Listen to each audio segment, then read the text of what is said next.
በወሲባዊ ግንኙነት ወቅት የሚፈጠሩ ስህተቶችን ማወቅና ለመታረም መሞከር የጥንዶችን መቀራረብና እርካታ በእጅጉ ይጨምራል። ብዙ ጊዜ ወንዶች በግልጽ ባይናገሩትም የሚከተሉት ነጥቦች በግንኙነት ወቅት ሊያበሳጯቸው ወይንም ደግሞ ስሜታቸውን ሊቀንሱ ይችላሉ።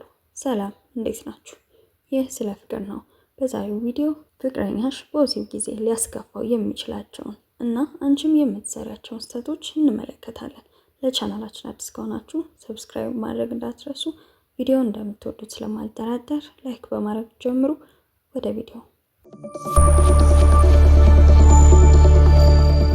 አንደኛ፣ ተገቢውን ምላሽ አለመስጠት። ብዙ ወንዶች በግንኙነት ወቅት የሴት ጓደኛቸው አብራቸው ስሜት ውስጥ መሆኗን ማወቅ ይፈልጋሉ።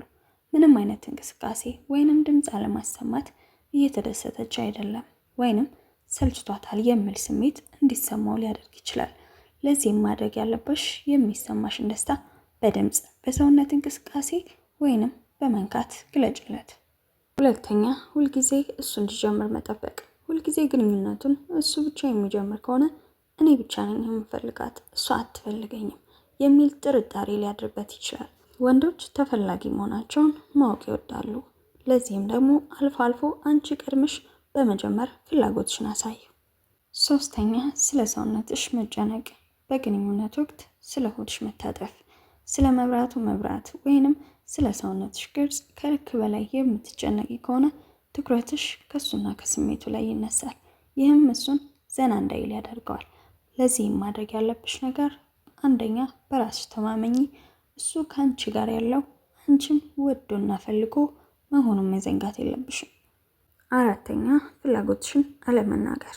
እሱ የትኛው ቦታ ላይ ሲነካሽ ወይንም ደግሞ ምን ሲያደርግ ደስ እንደሚልሽ ካልነገርሽው በደፈናው እንዲገምት ማድረግ ለሁለታችሁም አድካሚ ነው። እሱ አንቺን ለማስደሰት ቢፈልግም መንገዱን ካላሳየሽው ሊሳሳት ይችላል። ለዚህም ማድረግ ያለብሽ እዚህ ጋር ሲሆን ደስ ይለኛል ወይንም ይህን ብታደርግልኝ ደስ ይለኛል በማለት በግልጽም ይሁን በእጅሽ በመምራት አሳየው። አምስተኛ፣ ትኩረቱን የሚከፋፍሉ ነገሮችን ማድረግ። በመሃል ስለ ስራ ማውራት፣ ስልክ መመልከት ወይንም ሌላ ሀሳብ ውስጥ መግባት ስሜቱን ሙሉ ለሙሉ እንዲያጠፋው ያደርገዋል። ለዚህም ምን ማድረግ ትችያለሽ? አንደኛ፣ አድናቆት መስጠት። ጥንካሬውን ወይንም ጎበዝ መሆኑን ስትነግሪው በራሱ እንዲተማመን ያደርገዋል። ሁለተኛ፣ አዲስ ነገርን መሞከር። ግንኙነታችሁ አሰልቺ እንዳይሆንና ሁልጊዜ አዲስ ስሜት እንዲኖረው ይረዳዋል። ሶስተኛ፣ ግልጽ ውይይት ማድረግ። ከግንኙነታችሁ በኋላ ምን ደስ እንዳላችሁና ምን እንዲስተካከል እንደምትፈልጉ ተነጋገሩ። ዋናው ቁልፍ ነገር ግልጽነት ነው። እያንዳንዱ ወንድ ፍላጎቱ ሊለያይ ስለሚችል እሱም በግልጽ ምን ባደርግልህ ደስ ይልሃል ብለሽ መጠየቅሽ ስህተቶችን ለመቀነስ ከሁሉ የተሻለ መንገድ ነው። ይህ ስለ ፍቅር ነው። ቻናላችንን ሰብስክራይብ አድርጋችሁ ቪዲዮውንም እስከመጨረሻው ድረስ ስለተከታተላችሁኝ አመሰግናለሁ። ቀጣይ በሌላ ቪዲዮ እስክንገናኝ ሰላም ሁኑ።